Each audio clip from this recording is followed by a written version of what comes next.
శాంతి. మనందరి బ్రాహ్మణ జీవితం యొక్క శ్వాస, బ్రాహ్మణ జీవితం యొక్క స్ఫూర్తి, మన ప్రేరణ బ్రహ్మబాబా అయితే ఉండనే ఉన్నారు. వారితో పాటు మనందరి యొక్క ప్రియతమ అమ్మ జగదంబ సరస్వతి, జ్ఞాన వీణ వాదిని, తెల్లటి కమల పుష్పం పైన శ్వేత వస్త్రధారిణిగా చూపించినటువంటి సరస్వతి మాత, చదువుల తల్లి. మరలాంటి జగదంబ సరస్వతి యొక్క 60వ పుణ్య స్మృతి దినాన్ని మనము ఈరోజు జరుపుకుంటూ ఉన్నాము. 24 జూన్ 1965వ సంవత్సరంలో మమ్మ తన దేహ త్యాగాన్ని చేశారు. మరలాంటి తల్లి యొక్క గుణగణాలు ఎన్నో, వారు గుణాల యొక్క నిధి గని. మరలాంటి మమ్మ యొక్క ప్రేరణాదాయకమైనటువంటి జీవిత కథని మనం ఎన్నోసార్లు విన్నాము. మరి ఈసారి కూడా మనం వారి యొక్క ముఖ్యమైనటువంటి విశేషతలని మళ్ళీ వింటున్నాము. మొదటి పార్ట్లో కూడా 26 విశేషతల మమ్మవి మనం వినటం జరిగింది. మరి రోజు మళ్ళీ మనం సెకండ్ పార్ట్లో మిగిలినటువంటి 26 పాయింట్స్ మనం విందాము. కేవలం ఈ పాయింట్స్ని, విశేషతలని వినడమే కాకుండా ఆ గుణాలని మన జీవితంలో ధారణ చేసేటువంటి ఒక దృఢ సంకల్పము, శక్తిశాలి సంకల్పాన్ని బాబాతో తీసుకొని శక్తిని పొంది అలా తయారయ్యేటువంటి ప్రేరణని తీసుకుందాము. మరి రోజు మమ్మ యొక్క విశేషతలు. కई बार हम मम्मा से पूछते थे, मम्मा आप क्या सोच रही है, कहाँ है? చాలాసార్లు మేము అడిగేవారం మమ్మని, మమ్మ మీరేం ఆలోచిస్తున్నారు, మీరెక్కడున్నారు అని. తబ్ మమ్మ బోల్తీ థీ, మే యహా నహీ చల్ రహీ హూ, మే వైకుంఠ్ కి ధర్తీ పర్ చల్ రహీ హూ. అప్పుడు మమ్మ చెప్పేవారు, నేను ఈ ప్రపంచంలో నడవటం లేదు, నేను వైకుంఠం యొక్క ధరతి పైన, వైకుంఠ ప్రపంచంలో నడుస్తున్నాను. कभी कभी हमें सुनाती थी कि मुझे महारानी श्री लक्ष्मी के रूप में ये अनुभव हुआ, मैंने राजकुमारी श्री राधा के रूप में ये अनुभव हुआ. మరి చాలాసార్లు మా అమ్మ వినిపించేవారట, నాకు మహారాణి శ్రీ లక్ష్మీ రూపంలో ఈ అనుభవాలు కలిగాయి, మరి రాజకుమారి శ్రీ రాధా రూపంలో నాకు ఈ అనుభవాలు కలిగాయి అని వినిపించేవారు. అంటే వారు ఈ ప్రపంచంలోనే ఉంటూ కూడా సత్యుగ ప్రపంచంలో ఉండేటువంటి వారు. अपने भविष्य और बाबा के महावाक्यों पर मम्मा का निश्चय 100% था. మరి తమ యొక్క భవిష్యత్తు పైన మరియు బాబా యొక్క మహావాక్యాలపైన మమ్మకు పూర్తి 100% 100% నిశ్చయం ఉండేది. బాబా నే కహా, ఉన్హోనే మానా और वैसे चलकर दिखाया. బాబా చెప్పడము, వారు దాన్ని ఒప్పుకోవడము, అలానే నడవటము. मम्मा की हर बात शक्तिशाली होती थी, योग में, ज्ञान में, धारणा में और सेवा में. మమ్మ యొక్క ప్రతి విషయము కూడా శక్తిశాలిగా ఉండేవి. యోగంలో కానివ్వండి, జ్ఞానంలో కానివ్వండి, ధారణలో, సేవలో, అన్నిట్లో కూడా శక్తిశాలిగా ఉండేవారు. మమ్మ మే నా కిసి కే ప్రతి ఆకర్షణ హువా, నా కిసి సే నఫరత్ హుయి. మమ్మలో ఎవరి పట్ల కానీ ఆకర్షణ, ఎవరి పట్ల కానీ ద్వేషము ఉండేది కాదు. మమ్మ నే సబ్కో అప్నా బనాయా ఔర్ వహ్ సబ్కి బన్కర్ రహీ. మమ్మ అందరినీ తనవారిగా చేసుకొని మరి వారు అందరి వారిగా అయి ఉన్నారు. నెక్స్ట్ విశేషత, మమ్మకి విశేష ధారణ థీ అంతర్ముఖత. మమ్మ యొక్క విశేష ధారణ ఏంటి అంటే అంతర్ముఖత. मम्मा सबके साथ होते हुए भी अपने आप में अकेली रहती थी. మమ్మ అందరితో పాటు ఉంటే కూడా వారు మళ్ళీ సింగిల్గానే, ఒంటరిగానే ఉండేవారు.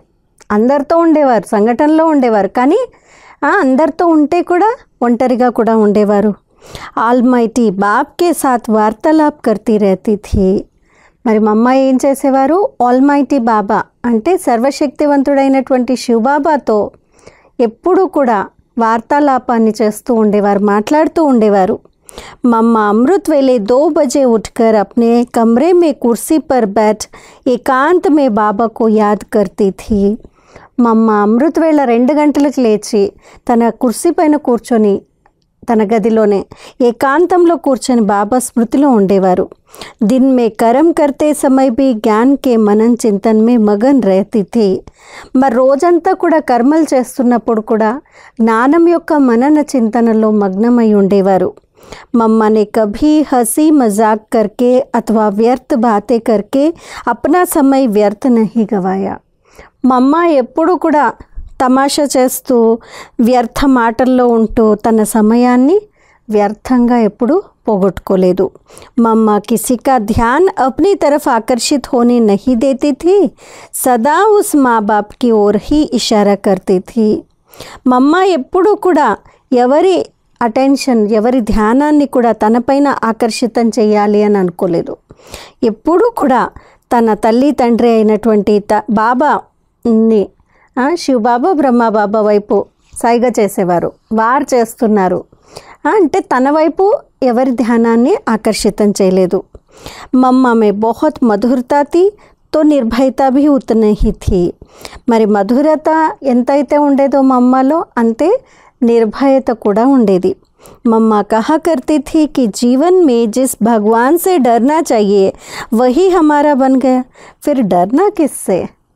నిర్భయత గుణం గురించి చెప్తూ అంటున్నారనమాట. మమ్మ ఎప్పుడు అనేవారు జీవితంలో ఒక భగవంతుడితో మనం భయపడాలి, మరి ఆ భగవంతుడే మనవారిగా అయిపోయినప్పుడు ఇంకా భయం ఎవరితో పడాలి అని అనేవారు. डरता वह है जो पाप कर्म करता है. భయపడే వాళ్ళు ఎవరు? పాపకర్మలు చేసేవారే భయపడతారు. हम तो श्रेष्ठ कर्म सत्कर्म करने वाले हैं, ईश्वर की मत पर चलने वाले हैं, तो हम डरे क्यों. మరి మనమైతే శ్రేష్ఠ కర్మలు సత్కర్మలు చేసేవారము, మరి ఈశ్వరుడి మతం పైన అంటే వారి యొక్క దారిలో నడిచేవారము, కాబట్టి మనం ఎందుకు భయపడాలి అని మమ్మ ఎప్పుడు అనేవారు. नेक्स्ट विशेषता, खाने पीने में भी मम्मा की कोई आसक्ति नहीं थी. उन्होंने कभी यज्ञ प्रसाद की ग्लानि अथवा टीका टिप्पणी नहीं की.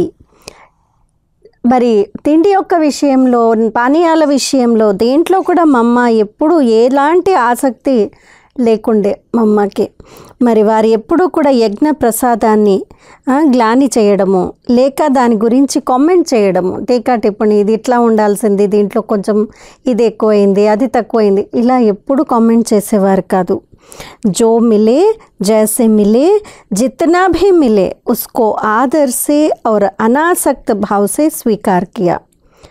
ఏది లభిస్తే ఎలా లభిస్తే ఎంత లభిస్తే అంతే దాన్ని చాలా గౌరవపూర్వకంగా అనాసక్త భావంతో స్వీకరించేవారు. అంతేకాని భోజనం గురించి యజ్ఞ ప్రసాదాన్ని ఎప్పుడూ ఎలాంటి కామెంట్స్ చేసేవారు కాదు. नेक्स्ट विशेषता, ज्ञान की देवी विद्या की देवी होते हुए भी मम्मा का पढ़ाई से इतना प्यार था कि वह दिन में 3-3 बार मुरली पढ़ा करती थी. జ్ఞానదేవి తన పేరే చదువుల తల్లి జ్ఞానదేవి విద్యాదేవి అని అయినప్పటికీ కూడా మమ్మ చదువుతో ఎంత ప్రేమ చేసేవారంటే రోజుకి 3 సార్లు అట్లీస్ట్ మురళిని చదివేవారు. मम्मा कहती थी, देखो मुरली को जितनी बार पढ़ेंगे उतनी बार हमें ज्ञान का नया नया खजाना मिलेगा. మమ్మ ఎప్పుడు చెప్పేవారు, చూడండి మురళిని ఎంతైతే మీరు చదువుతారో అంత జ్ఞానం యొక్క కొత్త కొత్త ఖజానాలు మీకు లభిస్తూ ఉంటాయి అని మమ్మ చెప్పేవారు. नेक्स्ट पॉइंट, मम्मा अर्जुन की तरह एकाग्र थी, नंबर 1 में जाने का लक्ष्य रखा. మమ్మ అర్జునుడి మాదిరిగా ఎప్పుడు ఏకాగ్రంతో ఉండేవారు, నెంబర్ 1గా వెళ్ళేటువంటి లక్ష్యాన్ని పెట్టుకున్నారు. मम्मा हम बच्चों को सदा कहा करती थी कि सदा विचार ऊंचे रखो तो बाप समान बन जाएंगे. మమ్మ ఎప్పుడు చెప్పేవారు, సదా ఉన్నతమైనటువంటి విచారాలు అంటే ఆలోచనలు పెట్టుకోండి, అప్పుడు బాబా సమానంగా అయిపోతారు. సదా బాప్ కో దేఖో ఆప్ స్వయం కో దేఖో కిసి అన్య కో నహీ దేఖో. సదా తండ్రిని చూడండి, స్వయాన్ని చూడండి, ఇంకా వేరే ఇతరులను ఎవరిని కూడా చూడకండి. బాబా వ డ్రామా పర్ నిశ్చయ రఖో తో కర్మాతీత్ బన్ జాయేంగే. బాబా మరియు డ్రామా పైన నిశ్చయాన్ని పెట్టుకున్నట్లయితే మీరు కర్మాతీతులుగా అయిపోతారు అని అనేవారనమాట. నెక్స్ట్ పాయింట్, మమ్మా की दृष्टि शक्तिशाली होती थी. एक दिन मम्मा चांदनी रात में बैठकर योग कर रही थी. मैं जाकर उनके सामने बैठी तो मम्मा ने दृष्टि दी और मैं ध्यान में चली गई. ध्यान में देखा कि चारों तरफ प्रकाश ही प्रकाश है और उसके बीच में ऑलमाइटी बाबा दिखाई दे रहे हैं. ఒక దాది మమ్మతో తన అనుభవాన్ని పంచుకుంటూ చెప్తున్నారు. మమ్మ దృష్టి ఎలా ఉండేదంటే చాలా శక్తిశాలిగా ఉండేది. ఒకరోజు మమ్మ పౌర్ణమి వెన్నెల్లో కూర్చొని యోగం చేస్తున్నారు. మరి ఆ సమయంలో నేను ఎదురుగా వెళ్ళి కూర్చున్నాను. అప్పుడు మమ్మ నాకు దృష్టి ఇచ్చారు. ఆ దృష్టి ఇవ్వంగానే నేను ధ్యానంలోకి ట్రాన్స్లోకి వెళ్ళిపోయాను. మరి ఆ ట్రాన్స్లో నేను నలువైపులా ప్రకాశమే ప్రకాశము, ఆ ప్రకాశం మధ్యలో ఆల్మైటీ బాబా శివబాబా కనిపించటము నేను చూశాను. నెక్స్ట్ పాయింట్, యోగ कैसे करे यह भी मम्मा ने हमें सिखाया. యోగాన్ని ఎలా చేయాలి అది కూడా మమ్మ మాకు చూపించారు. वे अपने साथ संदली पर बिठाकर हमें योग कराते थे. వారు మమ్మల్ని తమ తోడు సందలి పైన అంటే గద్దె పైన, ఎక్కడైతే మురళి చెప్తాం కదా మనము, సింహాసనం లాంటిది గద్దె, దానిపైన కూర్చోపెట్టుకొని యోగం చేయించేవారు. हमारी अवस्था को चेक करते थे. कर्मणा सेवा करते समय भी मम्मा अपनी ही स्थिति में रहती थी. వారు మా స్థితి ఎలా ఉంది అనేది మమ్మ చెక్ చేసేవారు. కర్మణ సేవ చేసే సమయంలో కూడా మమ్మ తన యొక్క స్థితిలో స్థితమై ఉండేవారు. मैंने एक बार मम्मा से पूछा कि मम्मा आप अभी गेहूँ साफ कर रही है, अभी आपका क्या संकल्प चल रहा है. ఒకసారి మమ్మ గోధుమలు ఏరుతున్నప్పుడు ఈ ఒకరు దాది ఎవరు అడిగారట, మమ్మ మీరు ఈ సమయంలో గోధుమల్ని శుభ్రం చేస్తున్నారు, మరి మీకు ఏం సంకల్పాలు నడుస్తున్నాయి ఈ సమయంలో అని అడిగారట. मम्मा ने कहा हम गेहूँ साफ नहीं कर रहे हैं, हम साक्षी दृष्टा होकर कर्मेंद्रियों से साफ कर रहे हैं. मैं नहीं कर रही हूँ, करा रही हूँ. మరి మమ్మ అన్నారట, నేను ఈ గోధుమల్ని శుభ్రం చేయట్లేదు, నేను సాక్షి దృష్టగా ఈ కర్మేంద్రియాలతో చేయిస్తున్నాను. నేను చేయటం లేదు, ఈ కర్మేంద్రియాల ద్వారా నేను చేయిస్తున్నాను. అంటే ఎలాంటి సాధారణమైన పని చేస్తుంటే కూడా వారి యొక్క విచారాలు ఆచారాలు ఎలా ఉన్నాయి అని అంటే చాలా ఉన్నతమైన ఆచారాలు, ఉన్నతమైనటువంటి సంకల్పాల్లో ఉంటూ ఆత్మాభిమాని స్థితిని వారు అభ్యాసం చేస్తూ ప్రతి కర్మను చేసేవారు. नेक्स्ट विशेषता, हफ्ते में एक बार हम सुप्रीम पार्टी वाले मम्मा के साथ बैठकर अमृत वेले योग करते थे. యజ్ఞం యొక్క మొదటి సమయంలో రకరకాల గ్రూప్స్ లాగా, అంటే బాబా పిల్లలే రకరకాల కొంతమందిని ఒక్కొక్క గ్రూప్గా చేసి దానికి ఒక్కొక్క పేరు ఇచ్చారనమాట. సో ఒక దాది చెప్తున్నారు, వారంలో ఒకసారి మేము సుప్రీం పార్టీ, వీళ్ళు ఒక గ్రూప్ పేరు అనమాట. ఇది యజ్ఞంలో ఉన్నటువంటి యజ్ఞవత్సలే వారి పార్టీ పేరు సుప్రీం పార్టీ. మేమందరూ కలిసి మమ్మతో కూర్చొని అమృతవేళ యోగం చేసేవారము. జబ్ మమ్మ చాందనీ में बैठ योग करती थी तो हम भी जाकर एक एक कोने में बैठ योग करते थे. ఎప్పుడైతే మమ్మ పౌర్ణమి వెన్నెల్లో కూర్చొని యోగం చేస్తూ ఉండేటువంటి వారు ఉదయం సమయంలో, అప్పుడు మేము కూడా ఒక్కొక్క మూలల్లో కూర్చొని మేము కూడా యోగం చేసేవారము. कभी कभी मम्मा को ही अपनी ग्रुप में बुलाते थे और मम्मा 3:30 से 4 बजे तक हम सबको योग कराती थी. అంటే ప్రతి ఒక్కరి పురుషార్థము, అంటే పెద్ద గ్రూప్ 300 మంది గ్రూప్ ఉన్నప్పుడు ఎవరు ఎలాంటి పురుషార్థం చేస్తున్నారో, ఒకవేళ కొంతమంది ఢీలా పురుషార్థం చేస్తున్నా తెలీదు. అందుకని చిన్న చిన్న గ్రూప్స్గా బాబా వారిని పెట్టేవారు. ఆ గ్రూప్లో వాళ్ళు మానిటర్ చేసేవాళ్ళు, ఎవరు యోగం చేస్తున్నారో, అమృతవేళ వస్తున్నారా లేదా, ఇలాంటివన్నీ. కాబట్టి ఈ దాది చెప్తున్నారనమాట. అప్పుడప్పుడు మేము మా గ్రూప్లోనే మమ్మని పిలిచేవారము. మమ్మ 3:30 నుండి 4 గంటల వరకు యోగం చేయించేవారు అందరికీ. जब मम्मा के सामने बैठ हम योग करते थे तो हमें ज्ञान चंद्रमा की शीतल प्रकंपनों से शांति धाम का अनुभव होता था. ఎప్పుడైతే మేము అమ్మ ఎదురుగా కూర్చొని యోగం చేసేటువంటి వారమో అప్పుడు జ్ఞానచంద్రుడి యొక్క శీతల ప్రకంపనాల్ని శాంతిధామంలో ఉన్నట్టు అనుభవం చేసేవారము.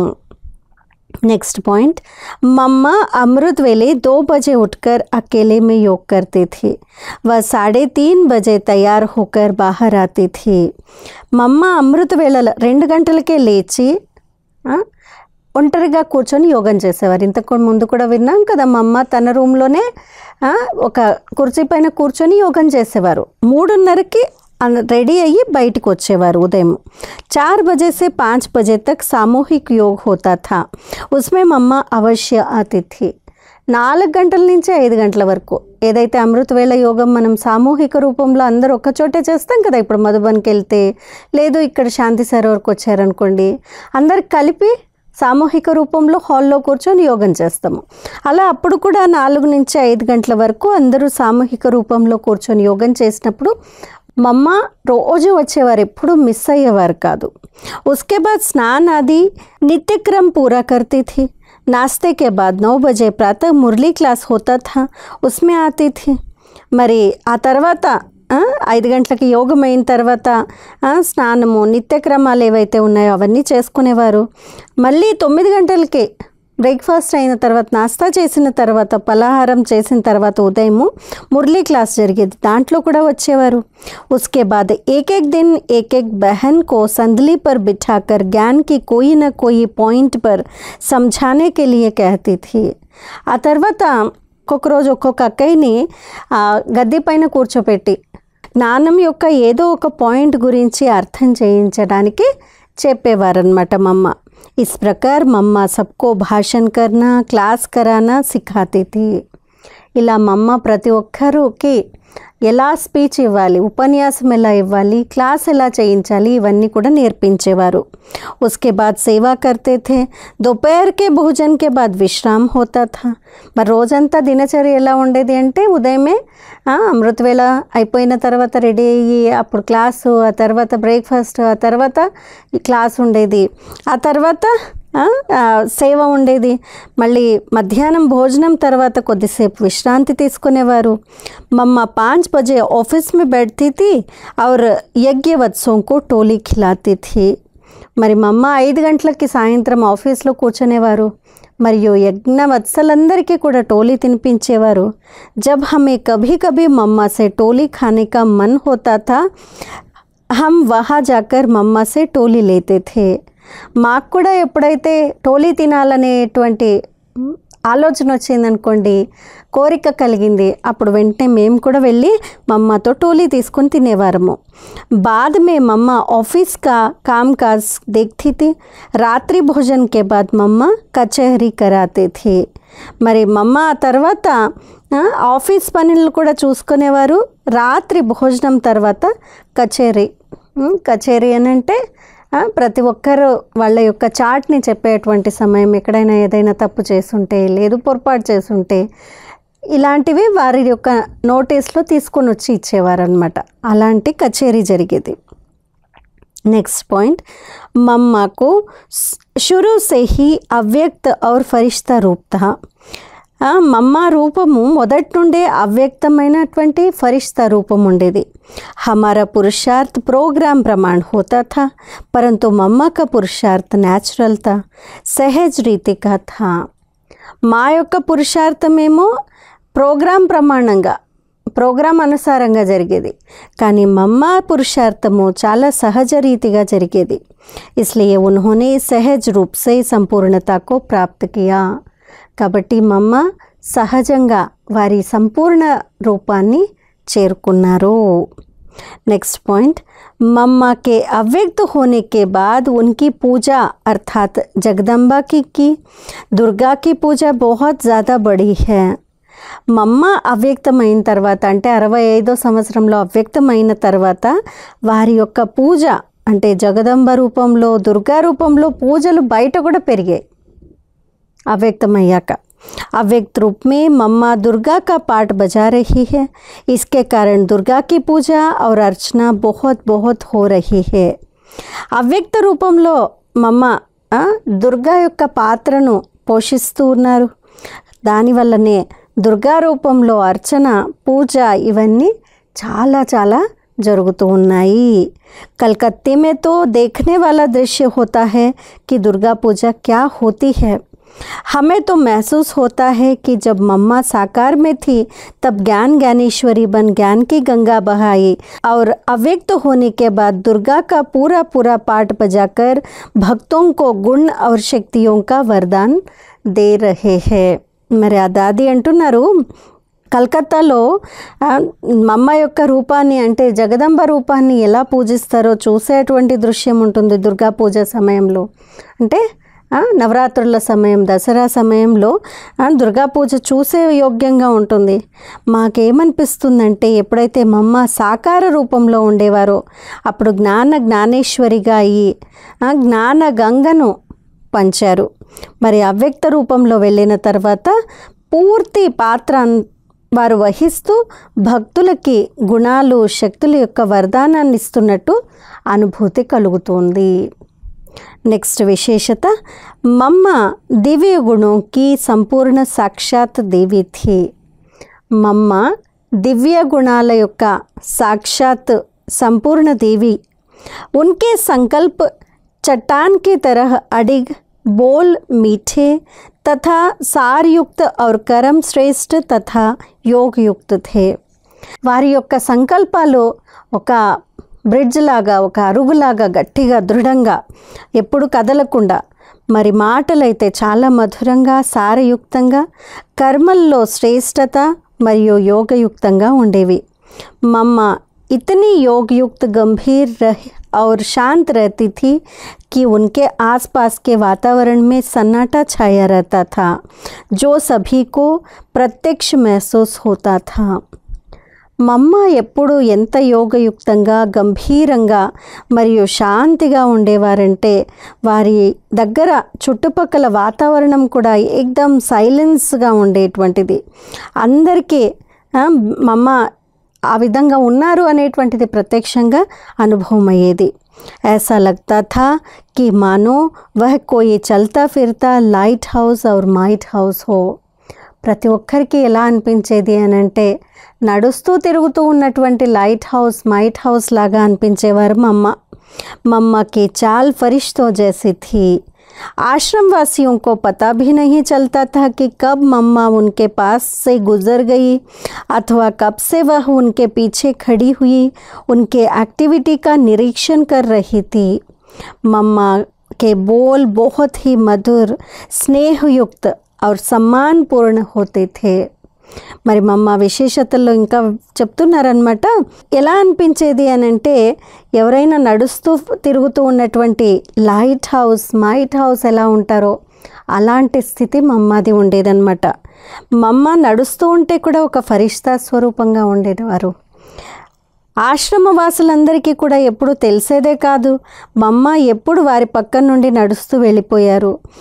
వాళ్ళ వెనకాలే నిలబడి వాళ్ళు ఏ సేవ చేస్తున్నారో ఏ కర్మ చేస్తున్నారో అది ఎలా చేస్తున్నారు అని ఇన్స్పెక్ట్ చేసేవారు, చెక్ చేసేటువంటి వారు. అది కూడా ఎవరికి తెలిసేది కాదు. మమ్మ యొక్క మాటలు చాలా మధురంగా స్నేహయుక్తంగా మరియు గౌరవపూర్వకంగా ఉండేవి. నెక్స్ట్ పాయింట్, मम्मा ने शुरू से अंत तक अपनी साधना में किसी भी प्रकार की ढील नहीं होने दी. మమ్మ మొదటి నుండి లాస్ట్ వరకు తన సాధనలో ఏ విధమైనటువంటి ఢీలాపన్ అంటే లూజ్నెస్ అనేటువంటిది చూడలేదు, అలా పెట్టలేదు. रोज़ 2-2:30 बजे उठकर विशेष शांति में रहने का, बाबा को शक्तिशाली रूप में याद करने का अभ्यास करती थी. ఎప్పుడూ డీలా పడలేదు, లూజ్ అవ్వలేదు నియమాల్లో. ప్రతిరోజు 2-2:30కి లేచి విశేషంగా శాంతిలో ఉండేటువంటి బాబా యొక్క శక్తిశాలి రూపాన్ని గుర్తు చేసేటువంటి అభ్యాసం చేసేవారు. उनकी डायरी में ज्ञान के एक एक विषय पर बहुत गहराई की बात लिखी हुई थी. వారి డైరీలో జ్ఞానం యొక్క ఒక్కొక్క విషయాన్ని చాలా లోతుగా రాయటాన్ని చూసాము.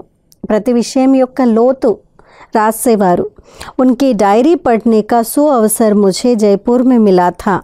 एक बहन जो 1 साल मम्मा के साथ थी, उसने मम्मा की डायरी से उन ज्ञान बिंदुओं को अपनी डायरी में लिखा था.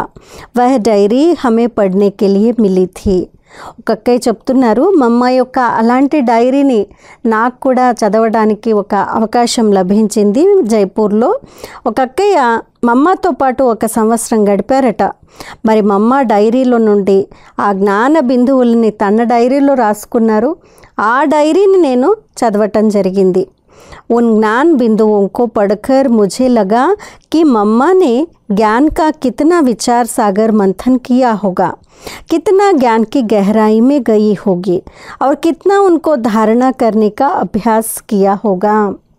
మరి అది చదివిన తర్వాత నాకు అనిపించింది, ఆ జ్ఞాన బిందువులు చదివాక నాకు ఎలా అనిపించింది అంటే, మమ్మ జ్ఞానాన్ని ఎంత విచార సాగర్ మంథన్ చేసేవారు, జ్ఞానం యొక్క ఎంత లోతుల్లోకి వెళ్ళేవాళ్ళు, ఎంత దాన్ని ధారణ చేసేటువంటి అభ్యాసాన్ని చేశారు అనేటువంటిది ఆ డైరీ చదివిన తర్వాత, ఆ జ్ఞాన బిందువులను చదివాక అర్థమైంది.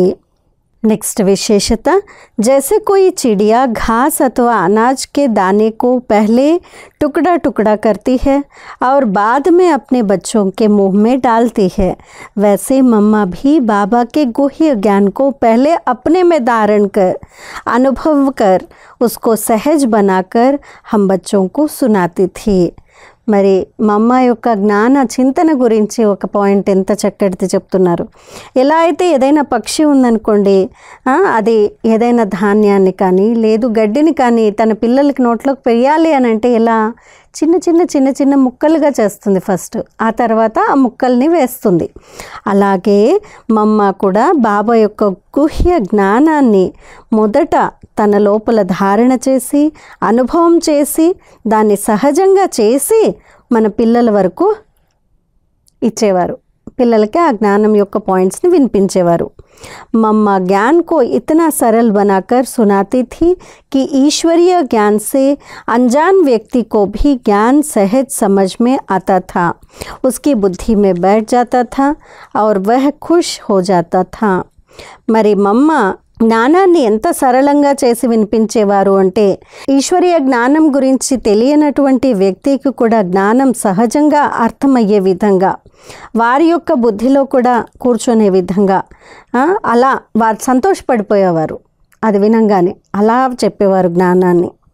నెక్స్ట్ పాయింట్, मम्मा को योग लगाना नहीं पड़ता था, किंतु वह निरंतर सहज व स्वतः योगिन थी. మమ్మ ఎప్పుడూ యోగం చేయాల్సి వచ్చేది కాదు, అంటే స్పెషల్గా యోగం చేస్తున్నారు అలా కాదు, వారు స్వతహాగా సహజంగా నిరంతరము యోగినిగా ఉండేవారు. मनमनाभव मध्याजीभव के महामंत्र को वह स्वाभाविक रूप में धारण किए हुई थी.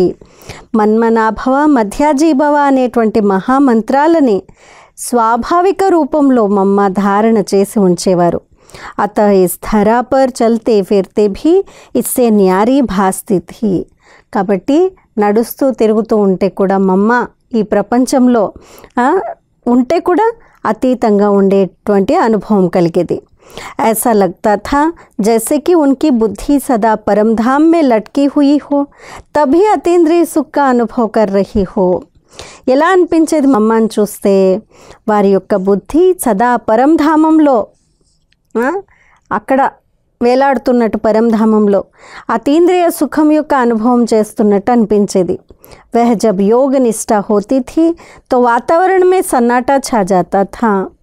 వారెప్పుడైతే యోగంలో కూర్చునేటువంటి వారు, యోగ నిష్టలో ఉండేటువంటి వారు, పూర్తి వాతావరణం సైలెన్స్గా అయిపోయేది. अन्य व्यक्तियों को शांति एवं शक्ति के शक्तिशाली प्रकंपन अनुभव होते थे. మమ్మ యోగంలో కూర్చుంటే వేరే వ్యక్తులందరికీ కూడా శాంతి మరియు శక్తి యొక్క శక్తిశాలి ప్రకంపనాల అనుభవం కలిగేది.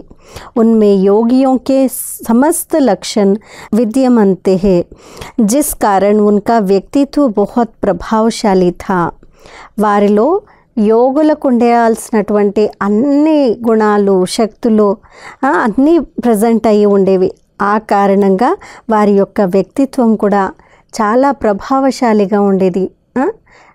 అందరిని ఇన్ఫ్లుయెన్స్ చేసే విధమైనటువంటి పర్సనాలిటీ ఉండేది. నెక్స్ట్ పాయింట్, मातेश्वरी जी का ध्यान निजी पुरुषार्थ पर बहुत रहता था.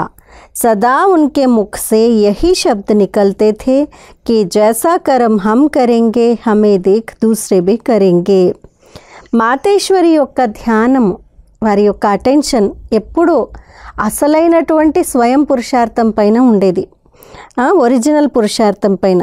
వారెప్పుడు వారి ముఖం నుండి ఏం చెప్పేవారంటే, ఎలాంటి కర్మను నేను చేస్తానో నన్ను చూసి ఇతరులు కూడా చేస్తారు. ऊंचे स्वर से बोलते हुए उनको मैंने कभी नहीं देखा. आवाज़ से हंसना तो दूर की बात है. వారు కొంచెం గట్టిగా మాట్లాడటం నేను ఎప్పుడు చూడనే లేదు. మరి గట్టిగా నవ్వటం అయితే చాలా దూరం విషయం. మాటలే చిన్నగా మాట్లాడుతున్నప్పుడు గట్టిగా నవ్వుతారా? అసలు కాదు. नेक्स्ट पॉइंट, जब मम्मा योग में बैठती थी अथवा दूसरों को दृष्टि देती थी, उस समय हर एक को विचित्र अनुभव होते थे. ఎప్పుడైతే మమ్మ యోగంలో కూర్చునేటువంటి వారో లేదు ఇతరులకి దృష్టి ఇచ్చేటువంటి వారో ఆ సమయంలో ప్రతి ఒక్కరికి విచిత్రమైన అనుభవాలు కలిగేవి. मम्मा के स्थूल स्वरूप के बजाय लाइट का स्वरूप ही नजर आता था.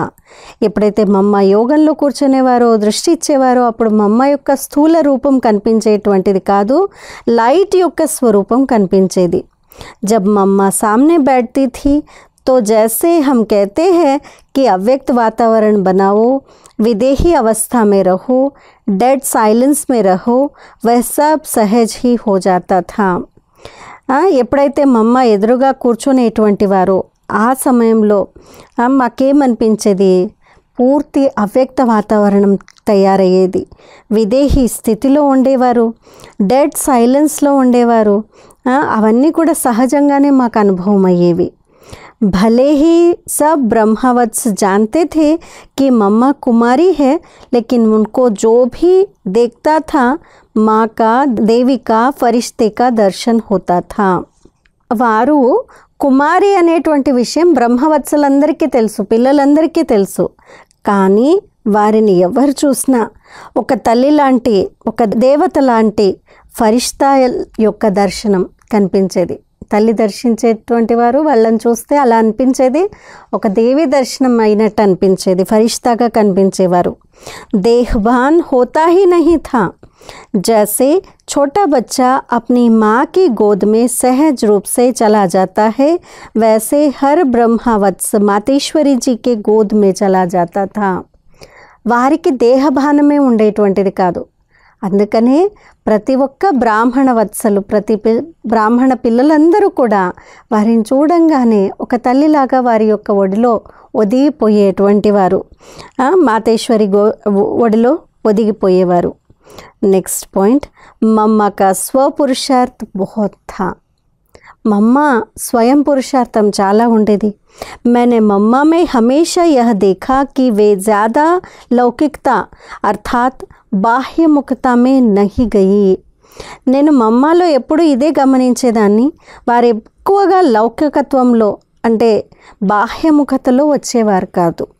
इधर उधर की बातें अर्थात ज्ञान योग धारणा पुरुषार्थ के अलावा और कोई बात हमने कभी मम्मा के मुख से सुनी ही नहीं. ఇక్కడక్కడ యొక్క విషయాలు, ఏ మాటలు కానీ అంటే జ్ఞానము యోగము ధారణకి సంబంధించి కాకుండా ఇంకా వేరే ఏ విషయాలు మమ్మ నోట్ నుండి రావడం మేము ఎప్పుడూ చూడలేదు. ఓన్లీ జ్ఞానమే.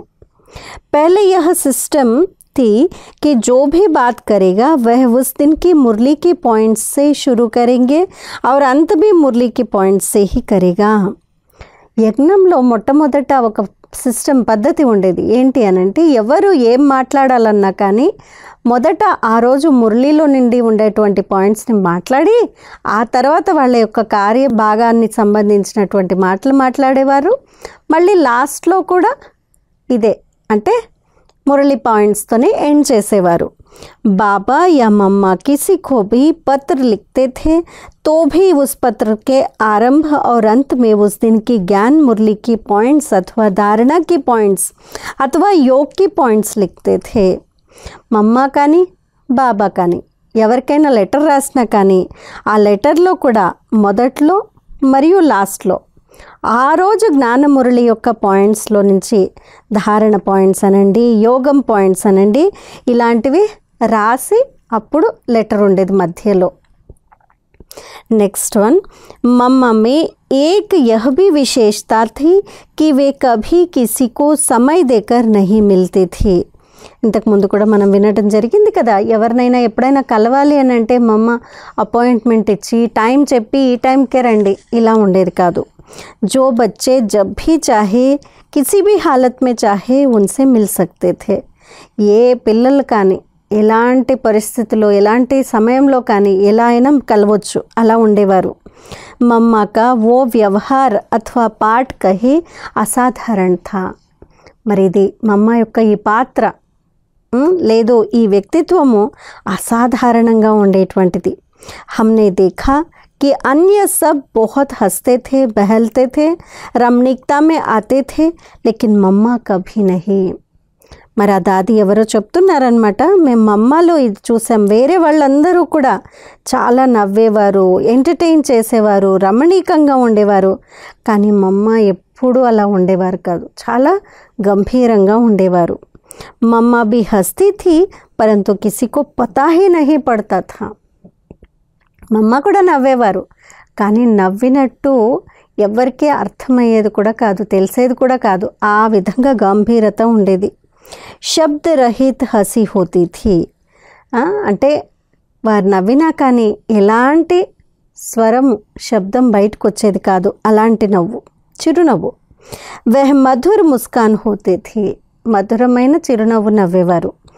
జ్ఞాన్ ధ్యాన్ యోగ్ के सिवाय और किसी में आसक्ति नहीं होती थी. మమ్మకు 3 విషయాలే ఆసక్తి ఇచ్చేవి, ఇంట్రెస్ట్ ఇచ్చేవి. ఏంటి? జ్ఞానము, ధ్యానము, యోగము. ఈ 3 తప్పించి వేరే విషయాలపైన ఎప్పుడూ అటెన్షన్ లేదు, ఇంట్రెస్ట్ లేకుండే. अन्य लोग बाबा के साथ खेलना, रास करना आदि करते थे, लेकिन मम्मा नहीं. వేరే వాళ్ళు బాబాతో నవ్వేవాళ్ళు, మాట్లాడేవాళ్ళు, ఆడుకునేవాళ్ళు, రాస్ చేసేవాళ్ళు, అన్నీ చేసేవారు, కానీ మమ్మ ఎప్పుడు చేసేవారు కాదు. इसका अर्थ यह नहीं कि मम्मा हर बात से किनारा करके अलग रहती थी.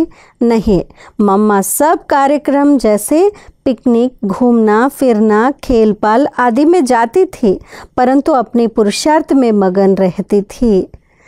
మమ్మ ఎప్పుడు బాబాతో కూడా డాన్స్ చేయడం, రాస్ చేయడం కానీ ఆడుకోవడం కానీ చేసేవారు కాదు అని అంటే అర్థము మమ్మ ఎప్పుడు వేరుగా అందరి నుండి భిన్నంగా కూర్చొని ఉండేవాళ్ళు ఇలా కాదు. మమ్మ అన్ని కార్యక్రమాలు అంటే పిక్నిక్ కానీ, తిరగటం కానీ, ఆడుకోవడం కానీ అన్నిట్లో ఉండేవాళ్ళు, కానీ వారి యొక్క ఆలోచనలు, వారి స్థితి, వారి యొక్క పురుషార్థం పైన మగ్నమై ఉండేవి. ఏ సబ్ క్రియాకలాప్ సాక్షి హోకర్ దేఖ్తీ థీ. ఏవైతే పిక్నిక్ కానీ లేదు ఆటపాటలు అన్నిటినీ చాలా సాక్షిగా అయి చూసేవారు. इस प्रकार मम्मा का स्वपुरुषार्थ बहुत तीव्र था. मम्मा ने कभी अपना पुरुषार्थ ढीला नहीं छोड़ा.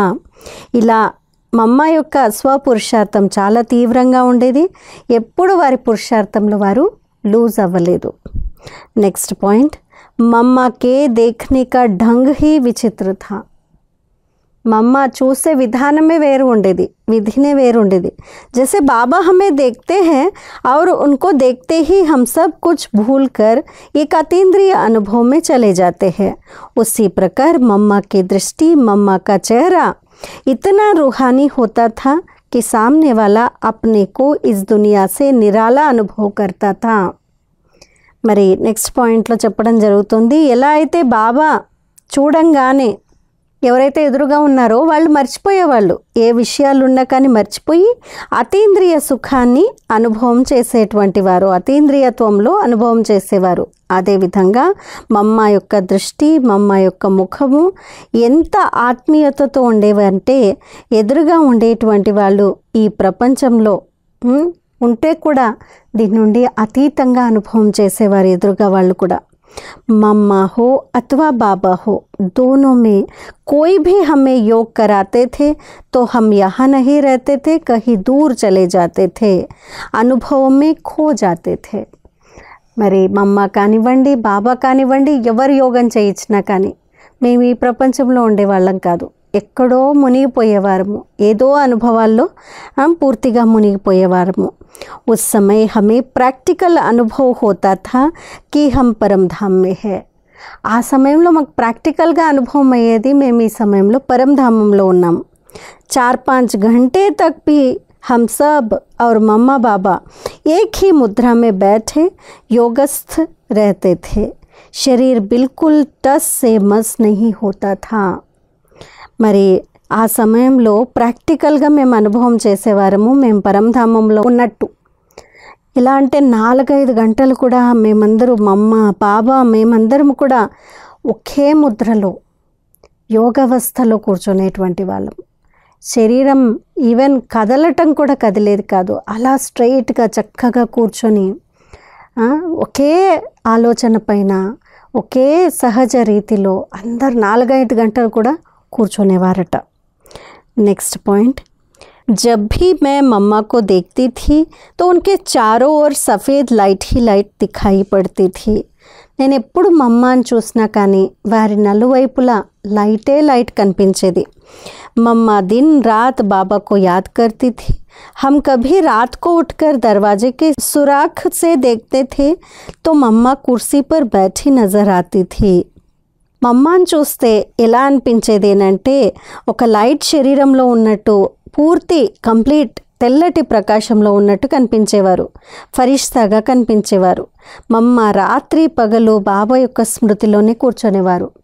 ఎప్పుడైనా అర్ధరాత్రిలో కూడా మేము ఎప్పుడైనా లేచి తలుపుకుండేటువంటి ఏదైతే రంధ్రాలు ఉండేవో వాటిల్లో చూస్తే అప్పుడు కూడా మమ్మ యోగావస్థలో కుర్చీలో కూర్చున్నట్టే కనిపించేటువంటి వారు. కభీ బాల్కనీ మే बैठ योग करती थी, कभी चांदनी में बैठ योग करती थी. मैं समझती हूँ कि योग से ही मम्मा इतनी महान बनी. మరి అప్పుడప్పుడు చూస్తే బాల్కనీలో కూర్చొని యోగావస్థలో కూర్చొని ఉండేవారు, అప్పుడప్పుడు పౌర్ణమి వెన్నెల్లో యోగంలో కూర్చొనేటువంటి వారు. మరి అంటున్నారు, నాకేమనిపిస్తుంది అంటే యోగం ద్వారానే మమ్మ ఇంత గొప్పగా తయారయ్యారు. मम्मा ने कभी अपनी तरफ इशारा नहीं किया. मम्मा हमेशा कहती थी, मेरी मम्मा को याद करो, मेरी उस माँ को याद करो. మమ్మ ఎప్పుడు తన వైపు ఎవరి యొక్క ఆకర్షణ లాగలేదు, అందరికీ బాబా వైపు ఆకర్షణ కలిగించే విధంగా బాబా వైపు సైగ చేసేవారు, శివబాబా వైపు, బ్రహ్మబాబా వైపు. మమ్మ ఎప్పుడు అనేటువంటి వారంట, మీరు నన్ను కాదు గుర్తు చేయాల్సింది, నా తల్లి ఎవరైతే ఉన్నారో, మా అమ్మ ఎవరైతే ఉన్నారో వారిని గుర్తు చేయండి అని అనేవారట. మమ్మ తల్లి ఎవరు? శివబాబా కదా, వారిని గుర్తు చేయించే ప్రేరణ ఇచ్చేవారు. चलते चलते मम्मा हमारे से पूछती थी, बच्ची बाबा को कितना याद करती हो, बाबा से कितना प्यार करती हो. నెక్స్ట్ పాయింట్, నడుస్తూ నడుస్తూ అప్పుడప్పుడు మా అమ్మ అడిగేవారట, బచ్చి బిడ్డ బాబాని నువ్వు ఎంత గుర్తు చేస్తావు, బాబాతో ఎంత ప్రేమ ఉంది నీకు అని అడిగేవారట. इस प्रकार ज्ञान की लोरी के साथ योग का भी ध्यान खींचवाती थी. ఈ విధంగా జ్ఞానం యొక్క జోలపాటతో పాటు యోగం వైపు కూడా ధ్యానాన్ని లాగేవారు. मम्मा जब दृष्टि देती थी तो उनकी आंखें इतनी चमकती थी जैसे कि उन आँखों से बाबा देख रहा हो. మమ్మ ఎప్పుడైతే దృష్టి ఇచ్చేటువంటి వారో ఆ సమయంలో ఎలా అనిపించేది అంటే ఎలా అయితే బాబా దృష్టిస్తున్నారేమో అని అనిపించేది. మమ్మ కే దృష్టి సే ఉన్కా సంపూర్ణ స్వరూప్ దిఖాయి పడతా థా. మమ్మ యొక్క దృష్టితో వారి యొక్క సంపూర్ణ స్వరూపం కనిపించేది. మమ్మ ऐसे लगती थी कि वे यहाँ की नहीं है, वे ऊपर से आई है. మమ్మని చూస్తే ఎలా అనిపించేవారంటే వారు ఇక్కడి వారు కాదు, పైన నుండి కిందికి వచ్చారు అని అనిపించేది.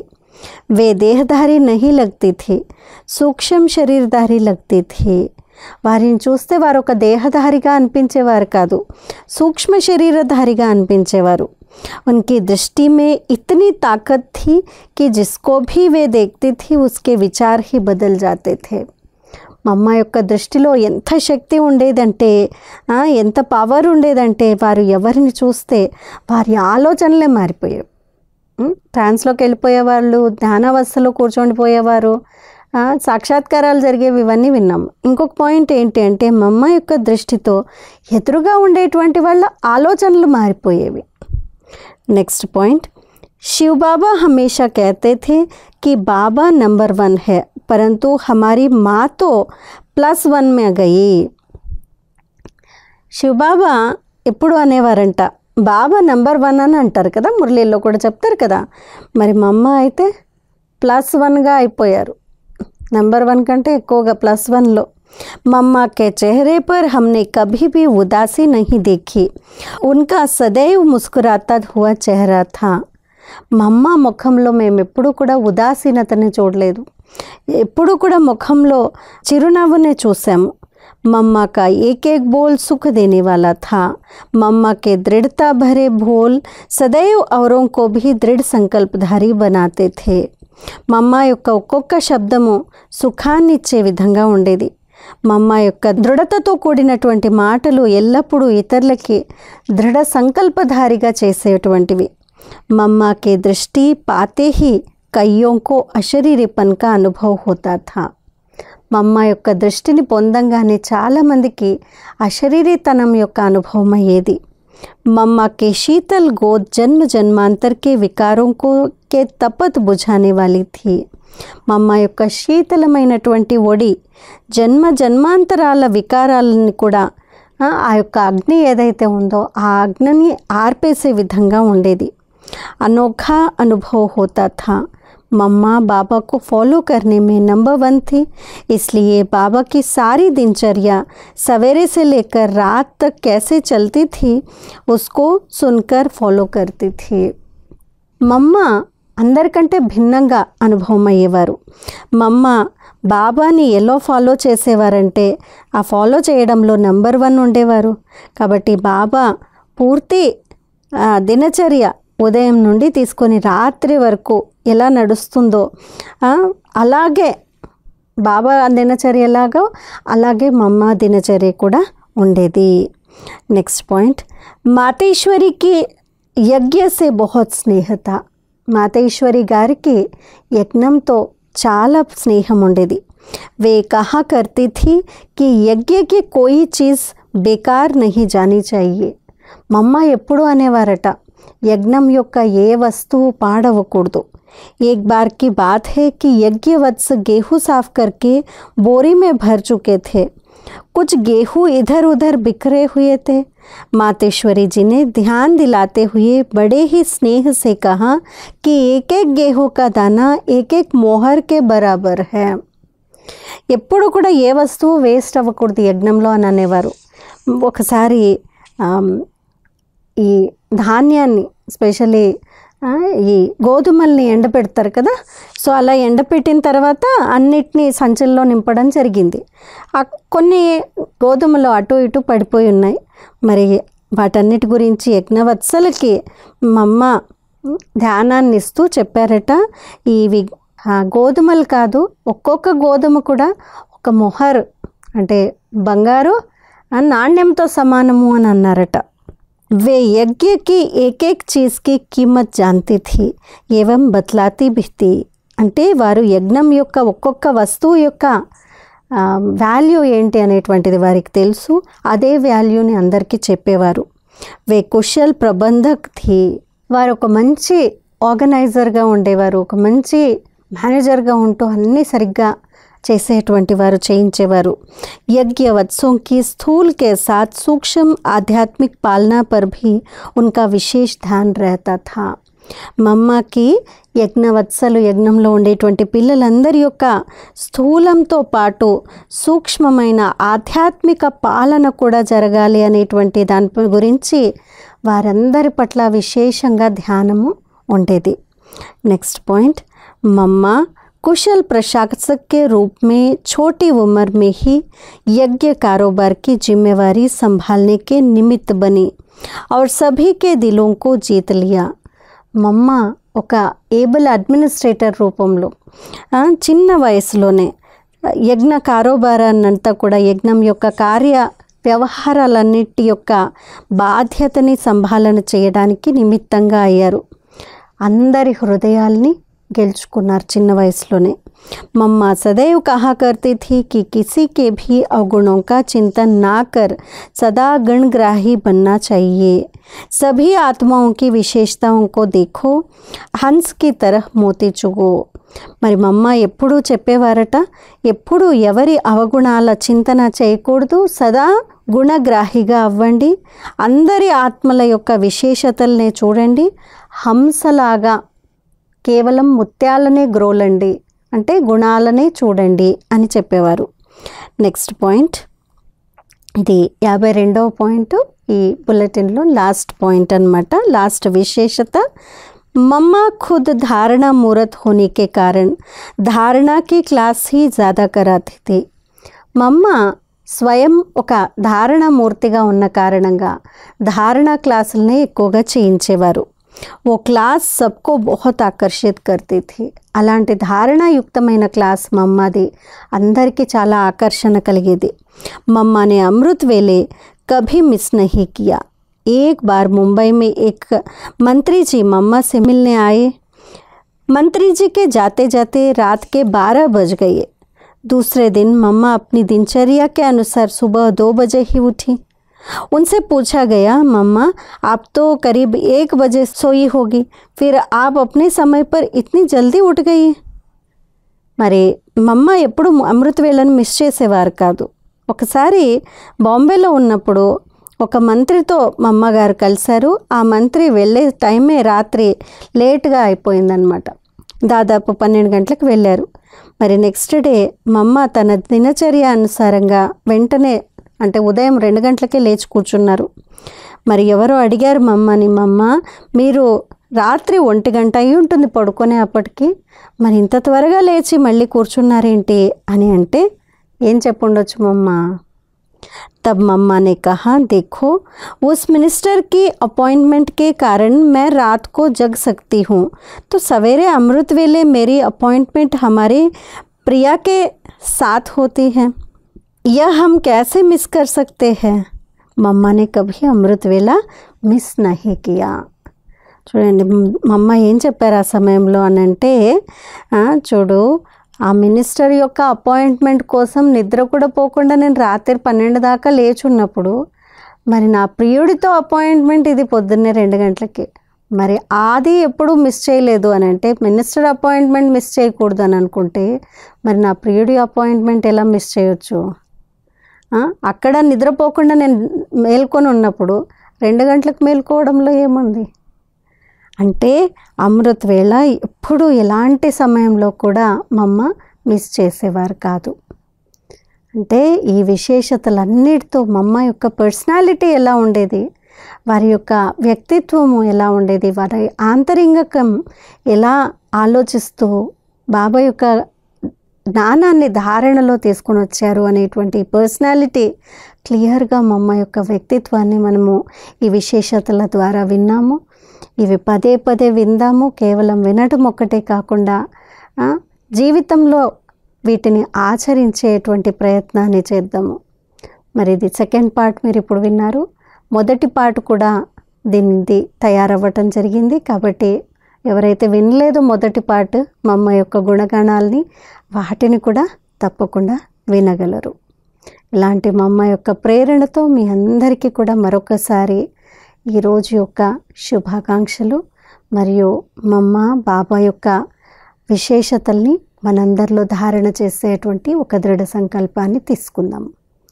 అచ్చా, ఓం శాంతి.